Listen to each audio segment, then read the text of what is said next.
Hello મિત્રો, અંગ્રેજીનો પાયો આજ દિવસ 5. તો આપણે પહેલા લેક્ચરમાં શું કર્યું છે? ઇંગ્લિશ કક્કો અને બારાક્ષરી. બીજા લેક્ચરમાં એમ ઇઝ આર, આઈ હી શી ઇટના વાક્યો. એના પછીના લેક્ચરમાં બહુવચનના વાક્યો એટલે કે વી યુ અને ધેના વાક્યો કર્યા હતા. એના પછી આપણે ચોથા લેક્ચરમાં શું કર્યું હતું? વોજ અને વેરના વાક્યો. તો આજ આપણે શેલ અને વી. શેલ અને વિલ શેના માટે વપરાય? ભવિષ્યની ક્રિયા કે વાત માટે શું વપરાય છે? શેલ અને વિલ વપરાય છે. તો આને આપણે કઈ રીતે લખશું? શેલ. અને આને કઈ રીતે લખશું? વિલ. તો આ બે ભવિષ્ય માટે વપરાય. માનો કે હું આવતીકાલે સ્કૂલે જઈશ, આવતીકાલે રમવા જઈશ, તો એ બધા માટે શું વપરાશે? શેલ અથવા વિલ વપરાશે. તો ભવિષ્યની ક્રિયા કરવા માટે શું વપરાય છે? શેલ અથવા વિલ વપરાય છે. હવે અત્યાર સુધી જેટલા પણ આપણે સહાયકારક ક્રિયાપદ જોયા હતા, I we you he she it they, તો કોની હારે આપણે શેલ વાપરવું અને કોની હારે વિલ વાપરવું એ આપણે આજે જોવાનું. તો આઈ અને વી આપ્યું હોય તો તમે એના સાથે શેલ વાપરી શકો. માત્ર આઈ અને વી આ બંને સાથે શેલ વપરાય. એ સિવાય કોઈ પણ સાથે તમે શેલ વાપરી શકો નહીં. ત્યાર પછી બીજું શું છે? I we you he she it they, આ બધા સાથે વિલ. તો ટૂંકમાં આઈ અને વી સિવાય બધા સાથે તમે શું વાપરી શકો? વિલ વાપરી શકો. હવે તમને પ્રશ્ન થશે કે અહીંયા આઈ અને વી લખ્યું, અહીંયા પણ આઈ અને વી લખ્યું, તો માત્ર આઈ અને વી સાથે શેલ પણ આવી શકે અને વિલ પણ આવી શકે. પણ શેલ સાથે ખાલી શું આવશે? આઈ અને વી. એ ખાસ આપણે યાદ રાખવાનું છે. હવે શેલ અને વિલનો તફાવત છે એ હું આપણે પછી જોઈશું. હવે આ બધા વાક્ય આપ્યા છે, આ કોષ્ટક છે, આખા વાક્ય છે, કઈ રીતના છે આપણે જોઈએ. આઈ પછી ગો, તો અહીં હું લખી નાખું આઈ વિલ ગો. તો શું થશે એનું ગુજરાતી? હું જઈશ. શું થશે? હું જઈશ. આઈ વિલ ગો, હું જઈશ. પછી છે વી અને કમ, તો વી વિલ કમ, અમે આવીશું. ક્યારે આવીશું એવું કાંઈ છે નક્કી છે નહીં. તો આ શું છે? ભવિષ્ય દર્શાવવા માટે વિલ વપરાય. હવે જો આઈનું ગુજરાતી શું હતું આપણે જોયું હતું? હું થશે. હું જઈશ. વીનું શું થશે? અમે. આ બહુવચનમાં હતું. વી વિલ કમ, અમે આવીશું. ક્યારે આવશું એ કાંઈ ખબર નથી. યુ એક વચન હોય કે બહુવચન, બંને સાથે વિલ વાપરવાનું. You will right. જો યુ વિલ રાઇટ, તું લખીશ. ક્યારે લખીશ એવું નહીં, ભવિષ્યમાં લખીશ. તું લખીશ. ક્યારે? ભવિષ્યની વાત છે. પછી છે યુ વિલ પ્લે.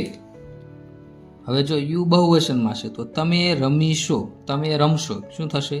તમે રમશો. તો આ ભવિષ્યની વાત થઈ, રમશો. હી સ્પીક, હી વિલ સ્પીક, તે બોલશે. શું થશે? તે બોલશે. પણ ક્યારે બોલશે? ટાઈમ નથી એટલે શું છે? આ ભવિષ્યની વાત. શી ખાલી જગ્યા સિંગ અ સોંગ, તો અહીંયા તમે શું મૂકશો? Will. She will sing a song, તે ગાશે. તે ગીત ગાશે. તે ગીત ગાશે. ક્યારે ગાશે? ભવિષ્યમાં. ઈટ રન, તો ઈટ વિલ રન, તે દોડશે. ક્યારે દોડશે? ભવિષ્યમાં. હવે ધે હોય, ધે બહુવચનમાં હોય અને કોઈ પણ નામ હોય તો એના માટે તમે વિલ વાપરી શકો. They will reading, they will reading, તેઓ રીડિંગ કરશે, તેઓ વાંચશે. ભવિષ્યમાં. પછી માનો નામ આપ્યું હોય, રીના વિલ ગો ટુ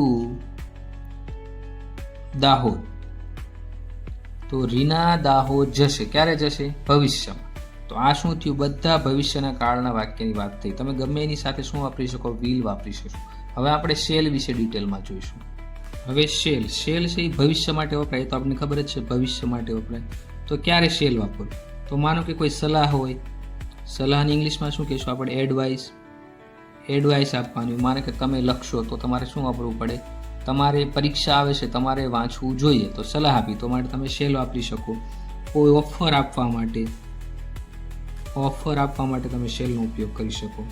માનો કે કોઈ બેગ ઉઠાવીને આવતું હોય, તમે આવું લખી શકો, shall I carry your bag. તો શું થાય? Shall I carry your bag, હું તમારી બેગ ઉપાડી શકું. હું તમારી બેગ ઉપાડી શકું. તો શું કહેવાય? આ સલાહ આપી, તમને વધારે વજન લાગતો હોય તો હું ઉપાડીશ લઉં એમ. અથવા ઓફર, સલાહ નહીં પણ આપણે શું કરશું? Offer. Shall I carry your bag, તો તમને આ ઓફર આપી કહેવાય કે હું તમારી બેગ ઉપાડી શકું. વજન વધારે હોય તો એને તમને ઓફર આપી, તમે કહેશો તો એ ઉપાડી લેશે. હવે વિલ, વિલ ક્યારે વપરાશે? વિલ તો પ્રોમિસ, વચન હોય કે ફરજિયાત હું ભવિષ્યમાં જવાનો છું, ભવિષ્યમાં આ કામ કરીશ.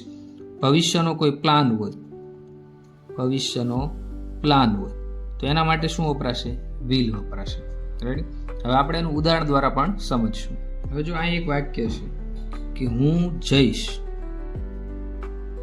તો આમાં હું એટલે શું થશે? આઈ શેલ ગો. તો એનો મતલબ શું છે? હું જઈશ. આ જઈશ એવું નક્કી કર્યું છે ભવિષ્ય માટે. હવે વિલ વાપરવું હોય, વિલ ક્યારે વપરાય? I will go. તો ચોક્કસ હોય, ભવિષ્યનો પ્લાન નક્કી હોય અને પ્રોમિસ હોય. માનો કે હું કેવું લખ્યું કે હું, આનું ગુજરાતી શું થશે? હું જઈશ જ, જઈશ જ. તો આ નક્કી થઈ ગયું કે આ ભાઈ જશે જ તે. આમાં શું છે? શેલમાં હું જઈશ, આ ખાલી વાત કરી છે. આઈ વિલ જ્યારે વપરાણ હોય ત્યારે શું થયું? પ્રોમિસ, હું જઈશ જ.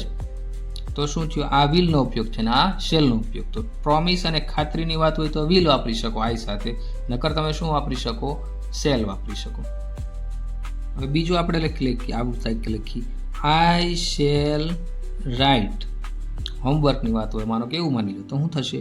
હું લખીશ. હવે વિલમાં બતાવો તો શું થશે? ફરજિયાત આઈ વિલ રાઇટ. તો હું લખીશ જ, હું લખીશ જ. માનો કે હોમવર્કની વાત હોય તો આઈ શેલ રાઇટ હોમવર્ક. હું હોમવર્ક લખીશ. ફરજિયાત બતાવો તો શું થશે? I will right my homework. હું મારું હોમવર્ક લખીશ જ. તો આ વિલનો ઉપયોગ થયો હોય ચોક્કસ, એટલે કે પ્રોમિસ હોય, ભવિષ્યનો પ્લાન નક્કી જ હોય તો શું વપરાશે? વિલ. અને ખાલી તમારે વાત કરવી હોય તો તમે શું વાપરી શકો? શેલ વાપરી શકો. આપણે એક વાક્ય લખીએ, હું આવતીકાલે સ્કૂલે જઈશ. હું આવતીકાલે સ્કૂલે જઈશ. તો આનું શું થશે ઇંગ્લિશ?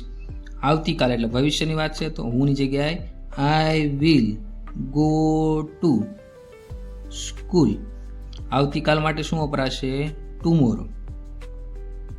તો આવતીકાલે હું સ્કૂલે જઈશ. તો આનું ઇંગ્લિશ થયું.